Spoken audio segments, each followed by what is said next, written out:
வணக்கம் மக்களே. எப்பொழுதும் ஒரு குட்டி ஸ்டோரி கேட்போம். அதற்கு பதிலாக இன்னைக்கு புத்தரோட 3 பொன்மொழிகளை கேட்கலாம். இந்த 3 பொன்மொழிகளுமே வாழ்க்கையை முன்னேற்ற பாதையில எடுத்துட்டு போகும்.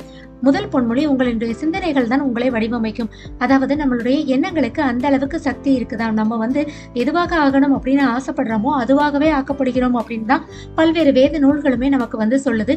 அந்த அளவுக்கு நம்மளுடைய எண்ணங்களும் சிந்தனைகளும் வலிமையானவை. நம்ம நல்ல விஷயங்களை நம்மளுடைய எண்ணங்கள்ல பதிச்சோம் அப்படின்னா வாழ்க்கையில என்னைக்கும் நல்லதே நடக்கும். அதற்கு பதிலாக எதிர்மறையான எண்ணங்களை நம்மளுடைய வாழ்க்கையில விதைச்சோம் அப்படின்னா அந்த சிந்தனைகள் நம்மளுடைய வாழ்க்கையை பெருமளவு பாதிக்கும் அப்படிங்கிறத சொல்றாங்க. அடுத்தபடியா, உங்களுடைய லட்சியத்தை அடைவதை விட பயணிப்பது முக்கியம் அப்படின்னு சொல்றாங்க. வாழ்க்கையில எல்லோருக்குமே லட்சியம் அப்படிங்கிறது ஒண்ணு இருக்கும். ஆனா நம்ம என்ன பண்ணுவோம் அப்படின்னா, நம்ம பயணப்படுற பாதை அந்த லட்சியத்தை நோக்கி போகுதா அப்படிங்கறத பத்தி கவலைப்படவே மாட்டோம். வாழ்க்கையில சிலர் நம்ம ரொம்ப சந்தோஷமா இருக்கணும் அப்படிங்கிறதுக்காக பணம் சம்பாதிக்கணும்னு நினைப்பாங்க. ஆனா அவங்க போற பாதையில அவங்களோட குழந்தை குட்டிகள் எல்லாம் விட்டுட்டு ஏதோ ஒரு வெளிநாட்டுல போய் உட்காந்துட்டு கடைசி காலத்துல அந்த பணத்தோட வருவாங்க. அவங்களுடைய லட்சியம் என்ன? சந்தோஷமா இருக்கணும். அவங்களுடைய வாழ்க்கை பாதை சந்தோஷமா இருந்ததா அப்படின்னு பார்த்தா கண்டிப்பா அது கிடையவே கிடையாது.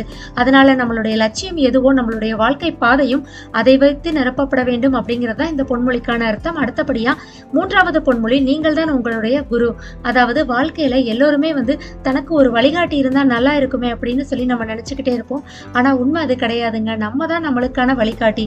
வாழ்க்கையில இது சரி இது தவறு அப்படிங்கறதெல்லாம் நம்ம பிரித்து அறிந்து அதுல இருந்து ஒரு தெளிவடைந்து இதை செய்யலாம் இதை செய்யக்கூடாது இது எல்லாத்தையுமே நம்மளுடைய மனசுல அலசி ஆராய்ந்து அதை கரெக்டா வடிவமைக்கக்கூடிய பக்குவம் நம்மளுடைய மனதிற்கு வந்துருச்சு அப்படின்னா அதுதான் நம்மளுடைய வாழ்க்கையினுடைய உண்மையான வெற்றி. இது 3 தாங்க புத்தரோட பொன்மொழிகள். கண்டிப்பா உங்களுடைய வாழ்க்கையில இதை ஃபாலோ பண்ணி பாருங்க. உங்களுடைய வாழ்க்கையும் முன்னேற்ற பாதையில கண்டிப்பா போகும்.